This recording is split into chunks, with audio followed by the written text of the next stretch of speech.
Hello friends, welcome to communication skills for everyone. మీరు ఈ channel మొదటిసారి చూస్తున్నట్టయితే సబ్స్క్రైబ్ చేసుకోండి ఫ్రెండ్స్. ఈ వీడియోలో మనము బరాక్ ఒబామాస్ ఫేర్వెల్ స్పీచ్ తెలుగులో సమరీని తెలుసుకుందాం. బరాక్ ఒబామా వీడ్కోల్ ప్రసంగం జనవరి 10, 2017న చికాగోలో బరాక్ ఒబామా యొక్క వీడ్కోల్ ప్రసంగం విజయాలను సంబరాలు చేసుకోవడం, అదేవిధంగా సవాళ్లను గుర్తించడం మరియు భవిష్యత్తు కోసం చర్యకు పిలుపునిచ్చే మధ్య సమతుల్యతను కలిగి ఉంది అని మనం చెప్పాలి. ఇందులో ముఖ్య అంశాలు విజయాలు, సవాళ్ళు, అలాగే కాల్ టు యాక్షన్ చెప్పొచ్చు. ముందుగా విజయాలు. ఒబామా తన పదవి కాలంలో సాధించిన అభివృద్ధిని హైలైట్ చేయడం జరిగింది. ఇందులో ముఖ్యంగా గ్రేట్ రిసెషన్, అలాగే ఉద్యోగాలను సృష్టించడం, అదేవిధంగా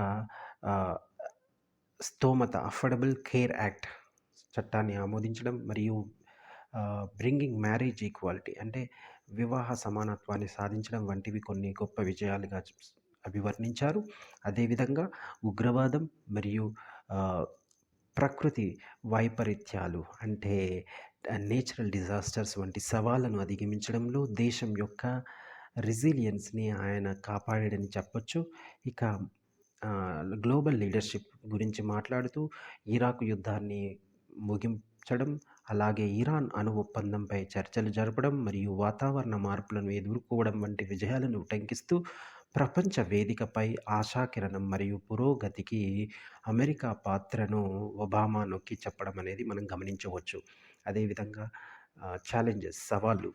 సో ఇక్కడ జాతి, తరగతి మరియు రాజకీయ భావజాలం ఆధారంగా అమెరికన్ సమాజంలోని లోతైన విభజనలను ఒబామా అంగీకరించాడు.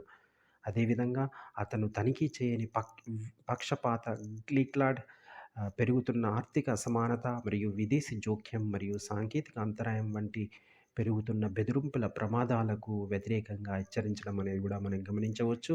అదేవిధంగా విలువల క్షీణత అంటే ప్రజాస్వామ్య విలువల్లో మరియు పౌర నిశ్చితార్థం క్షీణించడం గురించి ఒబామా ఆందోళన వ్యక్తం చేశారు. తప్పుడు సమాచారం వ్యాప్తి చెందడం, పౌర ప్రసంగం క్షీణించడం మరియు గిరిజన గుర్తింపులలో వెనక్కి తగ్గే ధోరణిని ఆయన ఘాటుగా విమర్శించడం మనం గమనించవచ్చు. Call to action. So American డ్రీమ్ను పునరుద్ధరించడం, ప్రజాస్వామ్యం, అవకాశం మరియు సమానత్వం యొక్క ప్రధాన విలువలకు పునరుద్ధరించబడిన నిబద్ధత కోసం ఒబామా పిలుపునిచ్చారు.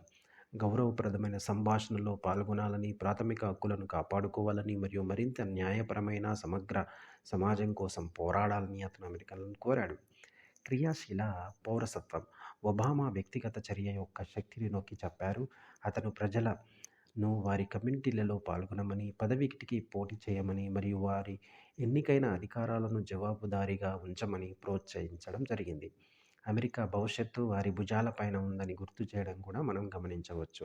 అదేవిధంగా వ్యక్తిగత ప్రతిబింబాలు అంటే ఒబామా తన స్వంత ప్రయాణం మరియు దేశం యొక్క మొదటి ఆఫ్రికన్ అమెరికన్ అధ్యక్షుడిగా పనిచేయడం యొక్క ప్రాముఖ్యతను మనం గమనించవచ్చు. అదేవిధంగా అతను తన కుటుంబం మరియు మద్దతుదారులకు కృతజ్ఞతలు తెలియజేయడం, అలాగే భవిష్యత్తు కోసం తన ఆశలను పంచుకొనడం కూడా గమనించవచ్చు.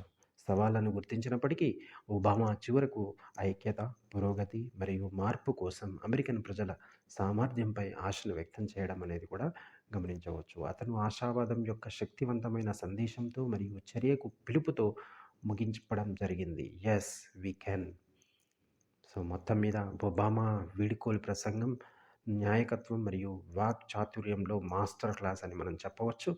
ఇది ప్రతిబింబం, విమర్శ మరియు స్ఫూర్తిని మిళితం చేయడంలో చేస్తుంది అనడంలో ఏమాత్రం సందేహం లేదు. భవిష్యత్తును రూపొందించడానికి వారి సామూహిక బాధ్యతను స్వీకరించమని అమెరికన్లను ఒక రకంగా ప్రోత్సహిస్తూ అతని అధ్యక్ష పదవికి పదునైన రూపాన్ని ఇవ్వడం అనేది జరిగింది అని చెప్పి ఆయన ముగించడం జరుగుతుంది.